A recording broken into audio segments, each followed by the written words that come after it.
Welcome to Reality Recap powered by CrossComm. I'm your host Shane Norris. We're breaking down some of the top stories in augmented and virtual reality today.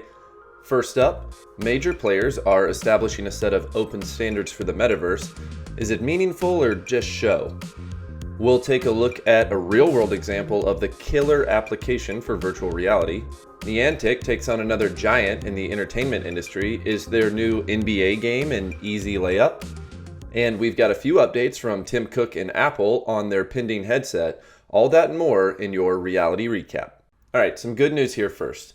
Meta, Epic Games, Microsoft, dozens of other major players in the game are getting together to form a Metaverse Standards Forum. Now, this is basically a consortium who's going to come together to build a bunch of open standards for the metaverse in the future. According to their press release, the forum will focus on pragmatic, action-based projects such as implementation, prototyping, hackathons, plugfest, and open source tooling to accelerate the testing and adoption of metaverse standards, while also developing consistent terminology and deployment guidelines. All of this before an actual metaverse has been realized is probably pretty good.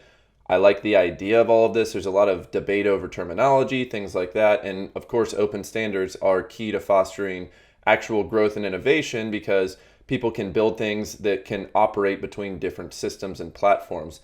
However, we are still missing some big names. No Apple, no Roblox. There's a couple other names missing. And we're not 100% sure until we actually see it in action if there's any real meat to this or if it's just kind of political showcasing. Fingers crossed, though, we're cautiously optimistic. All right, next up, heading out to Tucson, Arizona at the Tucson Medical Center, where they're now working on a virtual reality training program for nurses and environmental staff.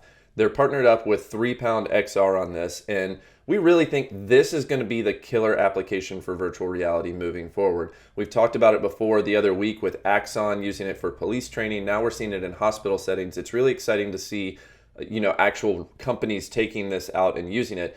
Chances to train employees, low cost, not a lot of space. You're not taking up a hospital room, and you're allowing them to repeat situations that you wouldn't necessarily want them in real life until they're trained on it. Things like cleaning up environmental spills, cleaning up other messes, dealing with fall prevention, and also suicide prevention. So kind of messy stuff that you don't really want people having to train in, but you want them to know what to do when that situation arises.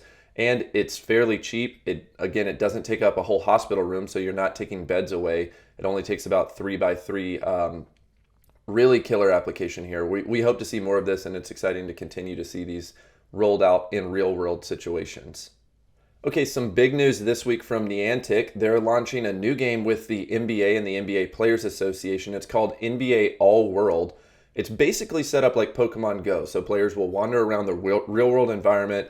They'll find gyms and players and things like that based on their location and where they go. They'll actually be able to play some one-on-one against other players. So that's going to be cool to see some AR and geospatial technology used for actual multiplayer content. Not a lot of details so far, though, about the actual gameplay, just a trailer out. We're not sure when it's going to launch either. But it is exciting to see Niantic trying to bring in another group of people. So you had kind of like the retro gamer community with Pokemon. Now you're potentially bringing in a pretty big sports following, especially from a younger generation that follows the NBA. So it's exciting to see this sort of technology reaching out to a different group of people. We're also kind of excited to see where this goes. It's built off of Lightship, which we've talked about in the past. So right now it looks kind of like it's just a rebranding of Pokemon Go, but we're hoping that this is like the first step towards more companies partnering with Niantic or building on Lightship and making some more of these cool kind of global scale augmented reality games.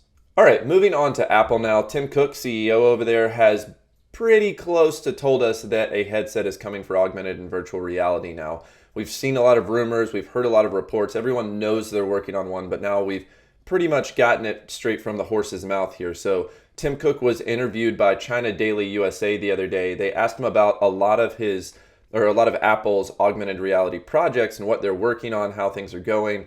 He said, "But I think we're still in the very early innings of how this technology will evolve. I couldn't be more excited about the opportunities we've seen in this space, and sort of stay tuned and you'll see what we have to offer." Okay, so as you can see there, Tim Cook's pretty much hinting that the headset's coming. It's probably the closest thing we're going to get until we get an official announcement and some sort of keynote speech from Apple. They like to blow things up that way. But we also are getting reports from Bloomberg that the M2 chip is going to end up in one of the headsets, or if there's only one headset, in that headset. Pretty powerful piece of processing equipment there. That's a lot of P's in a row. We've only seen it so far in the MacBook Pro, but we do expect some sort of tool like that to end up in a virtual reality standalone headset. No word on whether or not it's going to make it to an AR headset or if that would be tethered to the phone. We'll just kind of have to wait and see. All right, well, that wraps up this episode of Reality Recap powered by CrossComm. If you like what we did, if you want to stay on top of some immersive and emerging technologies, go ahead and mash that subscribe button. Make sure to like, comment, all of that good stuff. We love hearing from you guys. Be good.